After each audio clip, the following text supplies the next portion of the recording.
নমস্কার বন্ধুরা, মুনিয়ার রন্ধনশৈলী চ্যানেলে আপনাদের সবাইকে স্বাগত। আশা করি আপনারা সবাই খুব ভালো আছেন। বন্ধুরা, আজকে আবারও হাজির হয়েছি দারুণ একটা নিরামিষ রেসিপি নিয়ে। সেটা হলো নিরামিষ তরকা বা ভেজ তরকা। নিরামিষ এই ভেজ তরকা কিন্তু দারুণ সুস্বাদু, আর কেবল সুস্বাদুই নয়, এটা কিন্তু পুষ্টিকরও এবং অত্যন্ত কম সময়ের মধ্যে এটা তৈরি হয়ে যায়। বন্ধুরা, এই নিরামিষ বা ভেজ তরকাটা আপনারা রুটি, লুচি, পরোটা, নানের সাথে তো বটেই, এমনকি ভাতের সাথেও পরিবেশন করতে পারবেন। আপনারা হয়তো ভাবছেন নিরামিষ তরকা খুবই সাধারণ, কিন্তু সত্যি বন্ধুরা, এই নিরামিষ তরকা কিন্তু খেতে অসাধারণ লাগে। যেভাবে আমি তৈরি করেছি, যদি আপনারা একবার সেভাবে তৈরি করে দেখেন, তাহলে কিন্তু এটা আপনাদের বারবার খেতে ইচ্ছা করবে। চলুন বন্ধুরা, তাহলে ঝটপট তৈরি করে ফেলি সুস্বাদু এবং পুষ্টিকর এই ভেজ তরকা। ভেজ তরকা তৈরি করার জন্য 1.5 কাপ মুগ কড়াইকে আমি ভিজিয়ে রেখে সেদ্ধ করে নিয়েছি, তবে এটা কিন্তু নুন ছাড়া সেদ্ধ করেছি। আপনারা চাইলে বন্ধুরা এর মধ্যে ছোলার ডাল অথবা মুগের ডাল মিশিয়েও সেদ্ধ করে নিতে পারেন। প্রথমে একটা মশলার পেস্ট আমি তৈরি করে নেব। সেই জন্য দুটো মাঝারি সাইজের টমেটোকে বড় বড় করে কেটে নিয়েছি, যেটা এখন ব্লেন্ডিং জারের মধ্যে দিয়ে দিচ্ছি। এখানে আমি 1.5 ইঞ্চি টুকরো করে নেওয়া আদা নিয়েছি, এবার এটাকেও জারের মধ্যে দিয়ে দিলাম। এর সাথে এখানে দিয়ে দিচ্ছি 1.5 টেবিল চামচ ধনে গুঁড়ো। ধনে গুঁড়োর পর এখন এখানে দিয়ে দেবো 1 চা চামচ জিরে গুঁড়ো।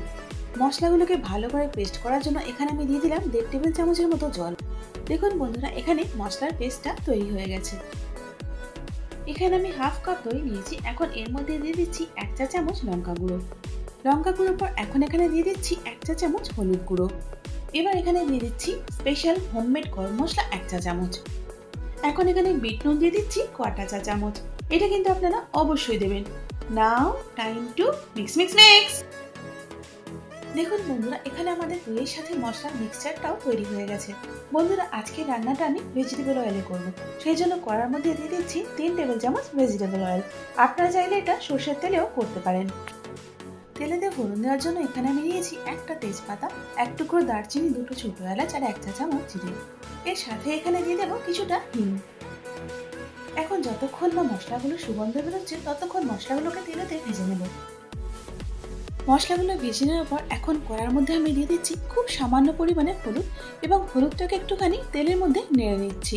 বন্ধুরা, এর আগেও আমি অনেকবার বলেছি, গরম তেলের মধ্যে ডাইরেক্ট পেস্টটা দিলে সেটা কিন্তু চারিদিকে অনেক বেশি ছিটকায়। যদি একটুখানি হলুদ দিয়ে তারপর পেস্ট দেওয়া হয়, তাহলে সেভাবে কিন্তু চারিদিকে ছিটে ওঠে না। এখন এই মশলার পেস্টটাকে ততক্ষণ অবধি ভেজে নেব যতক্ষণ এর থেকে তেলটা সেপারেট হয়ে যাচ্ছে। দেখুন বন্ধুরা, মশলার থেকে তেলটা সম্পূর্ণভাবে আলাদা হয়ে গেছে, অর্থাৎ মশলাটা খুব ভালো করে কষানো হয়ে গেছে। এখন এর মধ্যে আমি দিয়ে দিচ্ছি 1.5 টেবিল চামচের মতো জল। এরপরে এখানে আমি দিয়ে দিলাম দই আর মশলার পেস্টটা। এখন দই আর মশলার কাঁচা গন্ধ চলে যাওয়া অবধি খুব ভালো করে ভেজে নেব। মশলাটা মিডিয়াম হিটে 3-4 মিনিট ভেজে নেওয়ার পর এখন এর মধ্যে দিয়ে দিচ্ছি 1 চা চামচ কাশ্মীরি মির্চ পাউডার। এখন লো টু মিডিয়াম হিটে মশলাটাকে তেল ছেড়ে শুকিয়ে আসা অবধি ভেজে নেব। দেখুন বন্ধুরা, এখানে মশলাটা ভালো করে ভাজা হয়ে গেছে, আর কোয়ান্টিটিটা অনেকটা কমে শুকিয়ে এসছে, আর তার সাথে মশলাটা তেলও ছেড়ে দিয়েছে। এবার এর মধ্যে আগের থেকে সেদ্ধ করে রাখা মুগ কড়াইটা দিয়ে দিচ্ছি। মুগ কড়াইটা দেওয়ার পর এখন এটাকে মশলার সঙ্গে ভালো করে একবার মিশিয়ে নেব। এখন এখানে জল দিয়ে দিচ্ছি 2 কাপ। যেহেতু এটা আমি একটু মাখা মাখা করবো, সেই জন্য জলের পরিমাণটা এখানে আমি একটু কম দিলাম। তরকার কনসিস্টেন্সিটা আপনারা আপনাদের প্রয়োজন অনুযায়ী অ্যাডজাস্ট করে নেবেন, অর্থাৎ জলের পরিমাণটা কম বেশি করবেন আপনারা নিজেদের প্রয়োজন অনুযায়ী। এবার নুনটা দিয়ে দিচ্ছি স্বাদ মতো।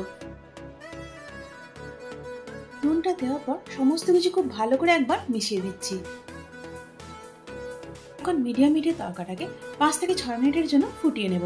দেখুন বন্ধুরা, এখানে 6 মিনিট তরকাটাকে ফুটিয়ে নেওয়ার পর এটা কিছুটা গাঢ় হয়ে গেছে, তবে এখনো বেশ কিছুটা রসা আছে।